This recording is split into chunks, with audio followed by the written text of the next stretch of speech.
शांति। ओम शांति। बाबा बाबा ओम शांति। आज 12 दिसंबर 2023 की मुरली है। सद्गुरुवार की मुरली है। बाबा कह रहे हैं, मीठे बच्चे, पिता उस्ताद ने तुम्हें मनुष्य से देवता बनने का हुनर सिखलाया है, तो फिर तुम भी आगे श्रीमत पर औरों को भी देवता बनाने की सेवा करो। आगे बाबा प्रश्न पूछते हैं कि अभी तुम बच्चे कौन सा श्रेष्ठ कर्म करते हो जिसका रिवाज भक्ति में भी चला आता है। भक्ति में भी वो रिवाज था और अभी भी हम वो काम करते हैं। उत्तर बतलाते हैं बाबा, तुम अभी श्रीमत पर अपना तन मन धन भारत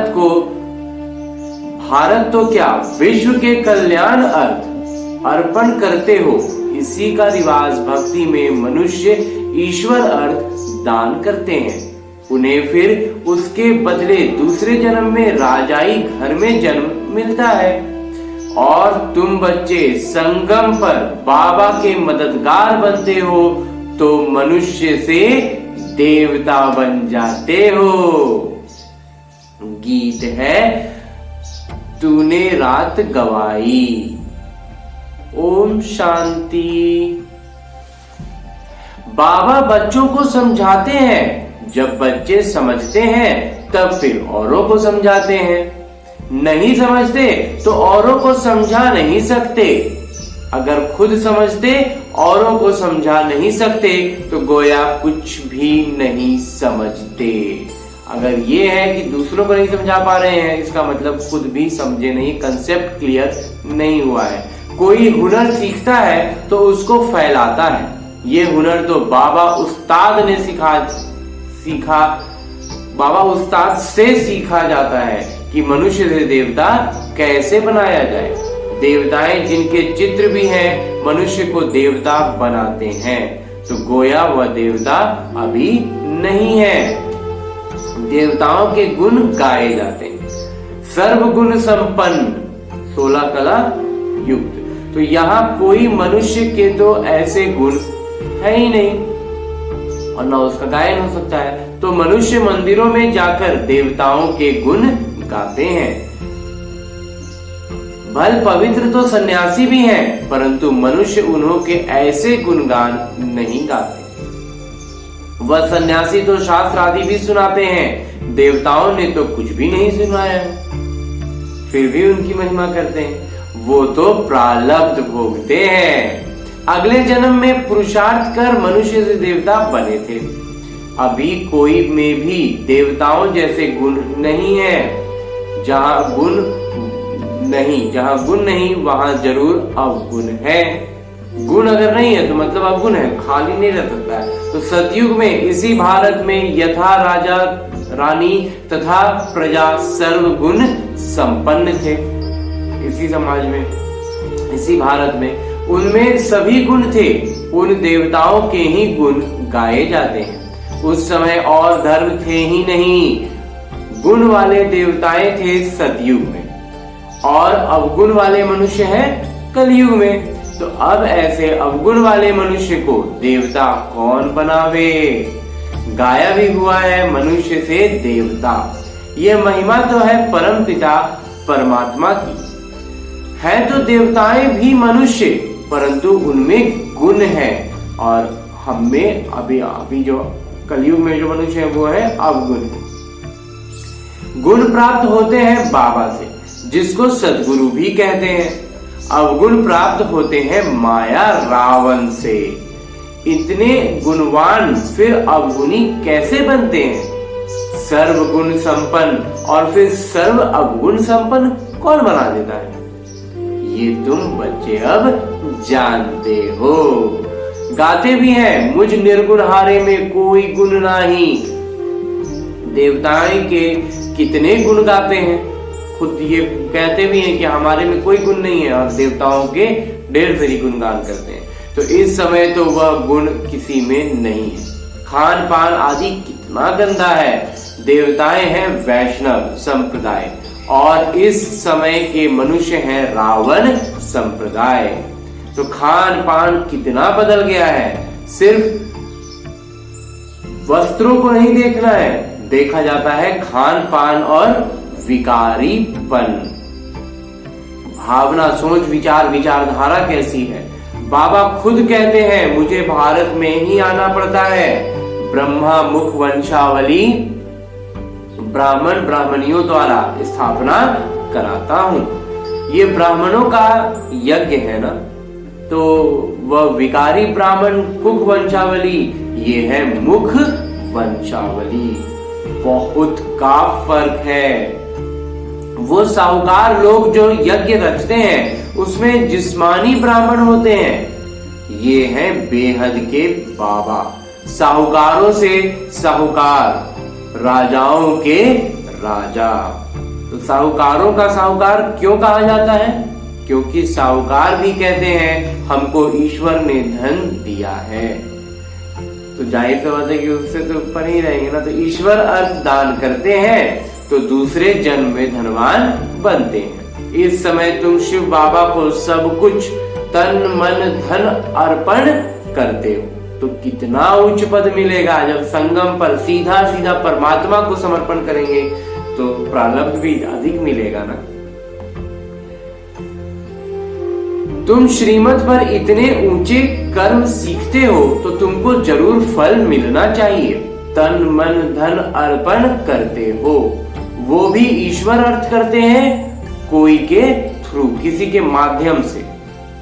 यह रिवाज भारत में ही है। तो बाबा तुमको बहुत अच्छे कर्म सिखलाते हैं। तुम यह कर्तव्य सिर्फ भारत तो क्या परंतु सारी दुनिया के कल्याण अर्थ करते हो तो उसका एवजा मिलता है, मनुष्य से देवता बनने का। जो श्रीमत पर जैसा कर्म करते हैं ऐसा फल मिलता है। हम साक्षी हो देखते रहते हैं कौन श्रीमत पर चल मनुष्य को देवता बनाने की सेवा करते हैं। कितना जीवन परिवर्तन हो जाता है श्रीमत पर चलने वाले ब्राह्मण ठहरे। बाबा कहते हैं ब्राह्मणों द्वारा शूद्रों को बैठ राजयोग सिखलाता हूं। 5000 वर्ष की बात है ये।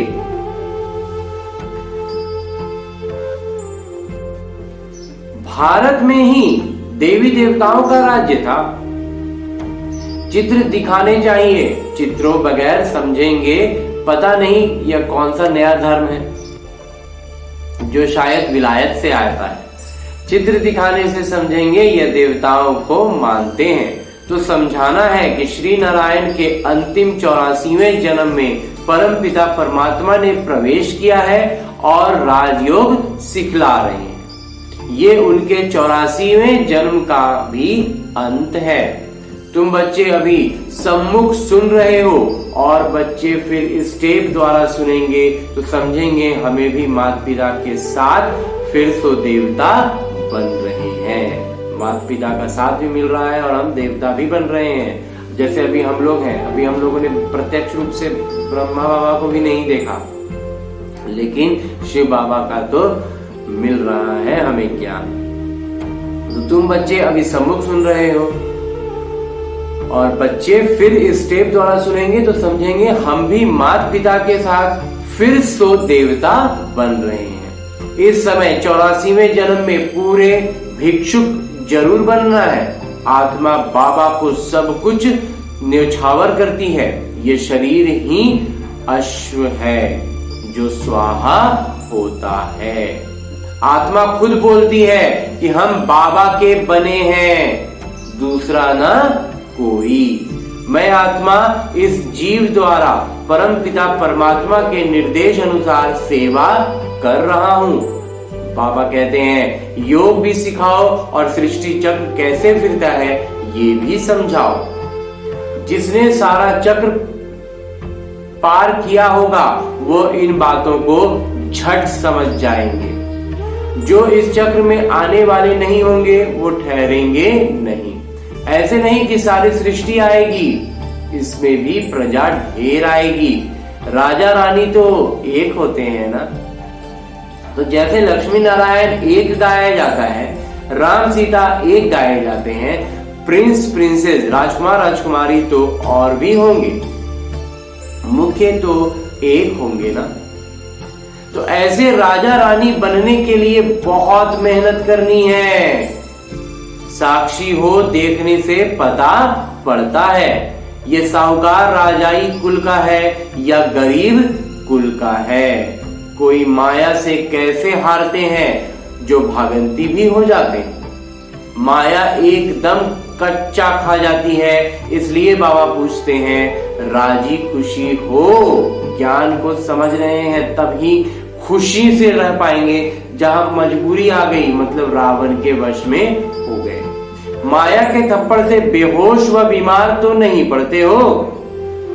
माया थप्पड़ लगा देती है तो बेहोश हो जाते हैं, ज्ञान छूटने लगता है, समझ में नहीं आने लगती हैं बातें। ऐसा कोई बीमार हो पड़ते हैं, फिर बच्चे उनके पास जाते हैं, ज्ञान योग की संजीवनी बूटी देकर सुरजीत कर देते हैं, फिर से जिंदा करते हैं। ज्ञान और योग में न रहने कारण माया एकदम कला काया चट कर देती है। जो कला है, जो 16 कला में हम धीरे धीरे उसको समझने हैं, उसके आगे बढ़ने की बातें करते रहते हैं, माया आती है और वो सब चट खत्म समाप्त। श्रीमत छोड़ मनमत पर चल पड़ते। बस जैसे ही माया आया, माया के चंगुल में फंसे और फिर तो सारा श्रीमत ही छूटेगा। माया एकदम बेहोश कर देती है, वास्तव में संजीवनी बूटी यह ज्ञान की है। इससे माया की बेहोशी उतर जाती है। ये बातें सभी इस समय की हैं। सीताएं भी तुम हो। राम आकर माया रावण से तुमको छुड़ाते हैं। जैसे बच्चों को सिंध से छुड़ाया, रावण लोग फिर चुरा ले जाते थे। अभी तुमको फिर माया के चंबे से सबको छुड़ाना है। बाबा तो वहां से छुड़ा करके सबको लाए, लेकिन रावण जब पकड़ के ले जाता है तो भौतिक रूप से तो थोड़ी कोई दिखाई पड़ेगा, लगता है कि वो अपने से चला गया। और हमें भी बाबा यही काम करने के लिए कर रहे हैं कि अभी तुमको फिर से माया के चंबे से सबको छुड़ाना है। बाबा को तो तरस पड़ता है, देखते हैं कैसे माया थप्पड़ लगाए बच्चों की बुद्धि एकदम फिरा देती है। राम से बुद्धि फिर रावण की तरफ कर देती है।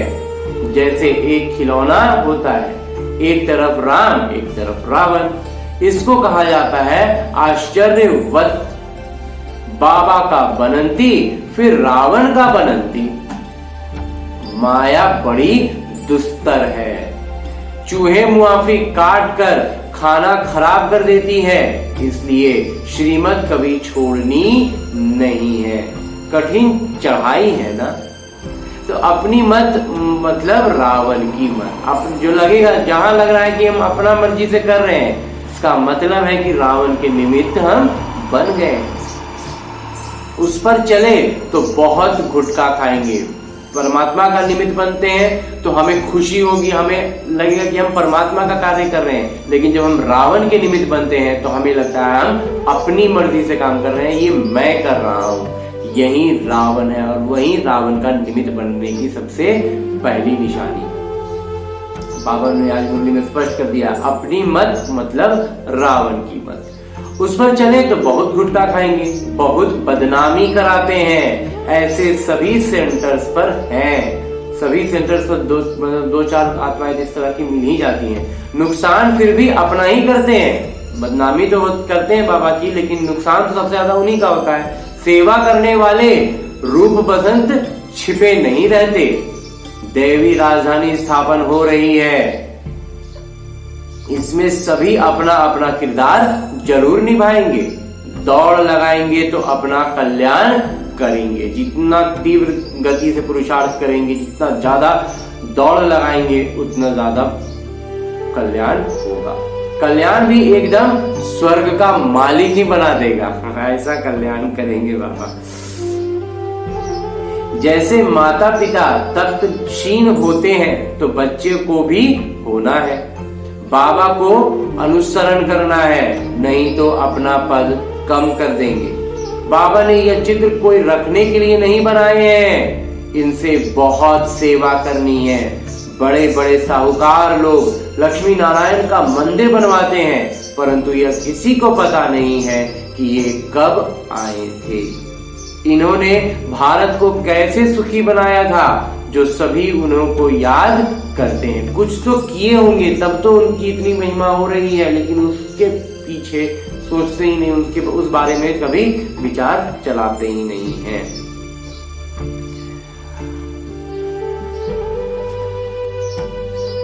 तुम जानते हो कि मंदिर होना चाहिए एक दिल वाला का, यह एक ही काफी है। लक्ष्मी नारायण के मंदिर से भी क्या होगा, वह कोई कल्याणकारी नहीं है। शिव के मंदिर बनाते हैं, वो भी अर्थ रहित।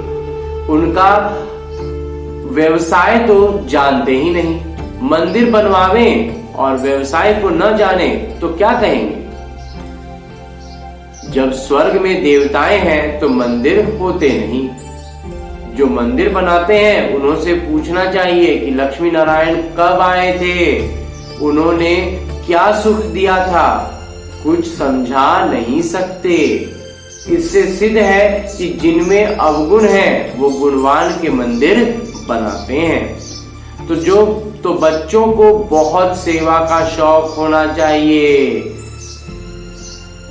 बाबा को सेवा का बहुत शौक है, तब तो ऐसे ऐसे चित्र बनवाते हैं। भल चित्र शिव बाबा बनवाते हैं, परंतु बुद्धि दोनों की चलती है। ब्रह्मा बाबा बहुत सारे चित्र बनवाते हैं ताकि सेवा और अच्छी हो सके। तो शिव बाबा कह रहे हैं कि बनवाते तो मतलब उसमें मत तो शिव बाबा का होता है, लेकिन बुद्धि ब्रह्मा बाबा भी लगाते हैं। अच्छा, मीठे मीठे सिखिलते बच्चों प्रति माता पिता बाबा का याद प्यार और आशीर्वाद। रूहानी बाबा की रूहानी बच्चों को नमस्ते। हम रूहानी बच्चों की ओर से रूहानी बाबा को याद प्यार और प्रणाम। धन्यवाद बाबा, धन्यवाद। और आगे अभी है रात्रि क्लास, रात्रि मुरली है जो है 28 जून 1968 की। बाबा कहते हैं कि यहाँ सभी बैठे हैं, समझते हैं कि हम आत्माएं हैं। बाबा बैठे हैं। आत्म अभिमानी हो बैठना इसको कहा जाता है। सभी ऐसे नहीं बैठे हैं कि हम आत्मा है, बाबा के सामने बैठे हैं। जब बाबा ने याद दिलाया है तो स्मृति आएगी, सजगता देंगे, ध्यान देंगे। ऐसे बहुत हैं जिनकी बुद्धि बाहर भागती है, यहाँ बैठे भी जैसे कि कान बंद है। जब बुद्धि बाहर रहेगी तो फिर कुछ सुनाई नहीं पड़ेगा, ध्यान ही नहीं जाएगा क्या बोला गया। तो बुद्धि बाहर में कहीं ना कहीं दौड़ती रहती है। बच्चे जो बाबा की याद में बैठे हैं वो कमाई कर रहे हैं। बहुतों का बुद्धि योग बाहर में रहता है, बहुतों का बुद्धि योग बाहर में रहता है। मतलब बाबा पढ़ा रहे हैं, बाबा के सम्मुख भौतिक रूप से तो बैठे हैं, लेकिन बुद्धि बाहर भटकते रहती है। वो जैसे कि यात्रा में नहीं है, वो इस रूहानी यात्रा में नहीं है, तब तो बाहर भटक रहे हैं, तो समय बर्बाद होता है। बाबा को देखने से भी बाबा याद पड़ेंगे। तो क्रमशः पुरुषार्थ अनुसार तो है ही, बच्चे तो पुरुषार्थ अनुसार ऊपर नीचे आगे पीछे सब है ही, लेकिन फिर भी बाबा बतला रहे हैं कि कहाँ कहाँ गलतियां हो रही है। कोई को पक्की आदत पड़ जाती है, हम आत्मा है शरीर नहीं है, इसको एकदम पूरा पक्का अगर जिनका हो गया तो बहुत सरल हो जाता है उनके लिए। तो बाबा ज्ञानवान है तो बच्चों को भी ज्ञान आ जाता है। अभी वापस जाना है, चक्र पूरा होता है, अभी पुरुषार्थ करना है। बहुत गई थोड़ी रही। इम्तिहान के दिनों में फिर बहुत पुरुषार्थ करने लग पड़ेंगे। जब लौकिक में भी परीक्षाएं जब आती हैं तो ज्यादा पढ़ाई पढ़ते हैं, लेकिन इस पढ़ाई में अंतिम में पढ़ने से नहीं रिजल्ट निकल पाएंगे। समझेंगे अगर हम पुरुषार्थ नहीं करेंगे तो अनुत्तीर्ण हो जाएंगे, पद भी बहुत कम हो जाएगा, बच्चों का पुरुषार्थ तो चलता ही रहता है। देह अभिमान के कारण विकर्म होंगे, इसका 100 गुना दंड हो जाएगा, क्योंकि हमारी निंदा कराते हैं। जो निंदा कराएंगे उसका बाबा कहते हैं दंड 100 गुना बढ़ जाएगा। ऐसा कर्म नहीं करना चाहिए जो बाबा का नाम बदनाम हो। इसलिए गाते हैं सतगुरु के निंदक ठौर न पाए। ठौर मतलब बादशाही। पढ़ाने वाला भी बाबा है, और कहीं भी सत्संग में परम उद्देश्य इस तरह का नहीं है कि हमें देवी देवता बनना है या ऐसा कुछ भी, कोई कहीं पर भी ऐसा परम उद्देश्य नहीं होता है। ये है हमारा राजयोग, और कोई ऐसे मुख से कुछ कह न सके कि हम राजयोग सिखलाते हैं। वो तो समझते हैं शांति में ही सुख है, वहां तो न दुख न सुख की बात है, शांति ही शांति है। फिर समझा जाता है कि इनकी तकदीर में कम है। सभी से तकदीर ऊंची उनकी है जो पहले से किरदार निभाते हैं। वहां उनको यह ज्ञान नहीं रहता, वहां संकल्प ही नहीं चलेगा। बच्चे जानते हैं कि हम सभी अवतार लेते हैं, भिन्न भिन्न नाम रूप में आते हैं। ये नाटक है ना, ये नाटक है ना, तो नाटक में सब अलग अलग भिन्न भिन्न रूप नाम रूप में आएंगे और अवतार लेंगे। बाबा ने बहुत ऊंचे ऊंचे हमें बात बताते हैं। हम आत्माएं शरीर धारण कर इसमें किरदार निभाते हैं, ये सारा राज बाबा बैठ समझाते हैं। तुम बच्चों को अंदर में अतीन्द्रिय सुख रहता है, अंदर में खुशी रहती है। कहेंगे यह देही अभिमानी है। बाबा समझाते भी हैं, तुम छात्र हो, जानते हो हम देवता स्वर्ग के मालिक बनने वाले हैं। सिर्फ देवता भी नहीं, हम विश्व के मालिक भी बनने वाले हैं। ये अवस्था स्थायी तब रहेगी जब कर्मातीत अवस्था होगी। अभी का जीवन को एकदम पूरा पूरा श्रीमत पर सटीक बैठाएंगे तो आगे भी इसका पूरा पूरा प्रारब्ध मिलेगा, पूरा पूरा फल मिलेगा। नाटक की योजना अनुसार सब होना है जरूर। तुम समझते हो हम ईश्वरीय परिवार में हैं, स्वर्ग की बादशाही मिलती है जरूर। जो ज्यादा सेवा करते हैं, बहुतों का कल्याण करते हैं, तो जरूर उच्च पद मिलेगा। बाबा ने समझाया है कि यह योग की बैठक यहाँ हो सकती है। योग में जो हम सब एक साथ योग करते हैं, ये यही हो सकता है, क्योंकि फिर स्वर्ग में भी योग की तो कोई आएंगे नहीं। बाहर सेंटर पर ऐसे नहीं हो सकता। 4 बजे आना, निष्ठा में बैठना, वहां कैसे हो सकता है? नहीं, सेंटर्स पर भी नहीं। बाबा कहते हैं सिर्फ मधुबन में हो रहा है। सेंटर में रहने वाले भल बैठे, बाहर वालों को भूल चुके भी कहना नहीं है। समय ऐसा नहीं है। मतलब सेंटर में है तो पूरी तरह से भूल चुके हैं दुनिया में, ऐसा तो नहीं है। बाबा कह रहे हैं कि ऐसा कहने का भी नहीं है और ऐसा समय भी नहीं है। यहाँ ठीक है। वे मधुबन के लिए बाबा कहते हैं ठीक है, घर में ही बैठे हैं, वहां तो बाहर में आना पड़ता है। हाँ, जब मधुबन में जब बाबा सबको अंदर रखते थे, तब उस समय की जो बात है उसके अनुसार तो सब अंदर में रहते थे। अंदर की अपनी अलग ही अपनी दुनिया हो गई थी, तो बाहर की दुनिया से कोई मतलब ही नहीं था। तो यह सिर्फ यहाँ के लिए है। बुद्धि में ज्ञान धारण होना चाहिए। हम आत्मा है, उनका यह अकाल तख्त है। टेव यानी आदत पड़ जानी चाहिए, और इसकी आदत पड़ जानी चाहिए, बस ज्यादा कुछ नहीं करना है। हम भाई भाई हैं, भाई से हम बात करते हैं। अपने को आत्मा समझ बाबा को याद करो तो विकर्म विनाश हो जाएगा।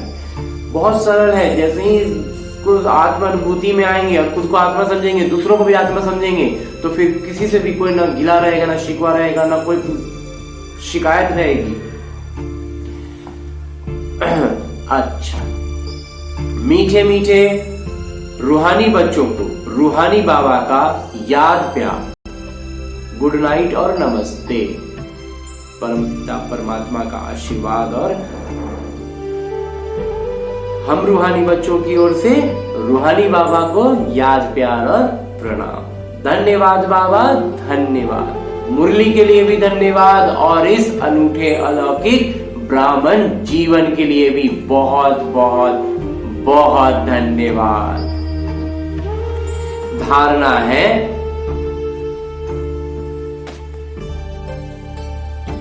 धारणा है कि ज्ञान योग की संजीवनी बूटी से स्वयं को माया की बेहोशी से बचाते रहना है। मन मत पर कभी नहीं चलना है। मन मत मतलब रावण की मत।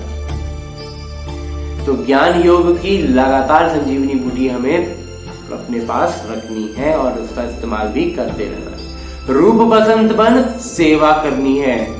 माता पिता का अनुसरण कर तख्त नशीन बनना है।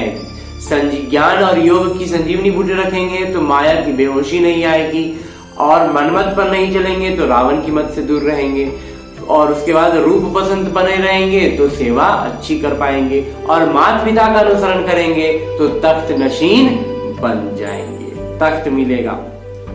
और आगे बाबा वरदान दे रहे हैं। वरदान देते हुए बाबा कहते हैं कि अपनी शक्तिशाली स्थिति द्वारा दान और पुण्य करने वाले पूजनीय और गायन योग्य भव। दान और पुण्य करना है क्या चीज का? अपनी शक्तिशाली अनुभूति का।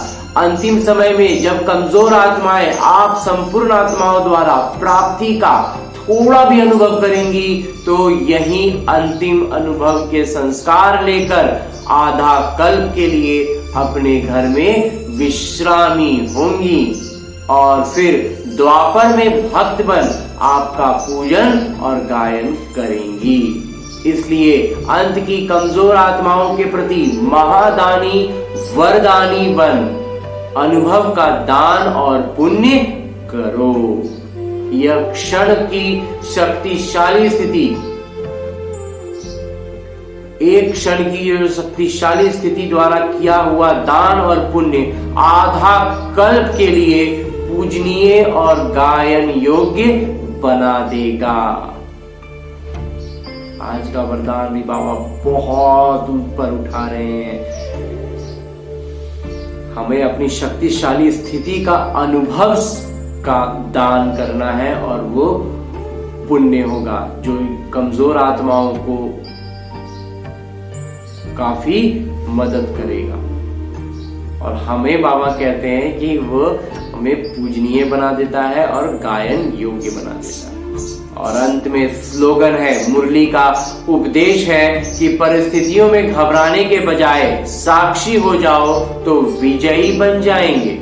कोई भी परिस्थिति हो उसमें घबराना नहीं है, उसको साक्षी दृष्टा होकर के देखने लगेंगे, उसको बाहर से समझने लगेंगे, ऐसे जैसे किसी दूसरे का है, किसी बाहर की बात है, बस उस नजर से देखेंगे तो अपने आप उस पर कार्य सफलता कर हासिल कर पाएंगे, बाबा की याद में आ पाएंगे। घबरा रहे मतलब अपनी मत पर गए, रावण की मत पर चले गए। साक्षी दृष्टा हुए मतलब बाबा की मत पर है, बाबा की मत पर हैंगे तो विजयी तो होंगे ही। तो इसलिए बाबा कहते हैं कि परिस्थितियों में घबराने के बजाय साक्षी हो जाओ तो विजयी बन जाएंगे। बाबा की याद आ जाएगी, बाबा को भूल गए थे इसलिए तो घबरा रहे थे। जैसे ही बाबा की याद आएगी सारी घबराहट समाप्त हो जाएगी। अच्छा, ओम शांति बाबा। बाबा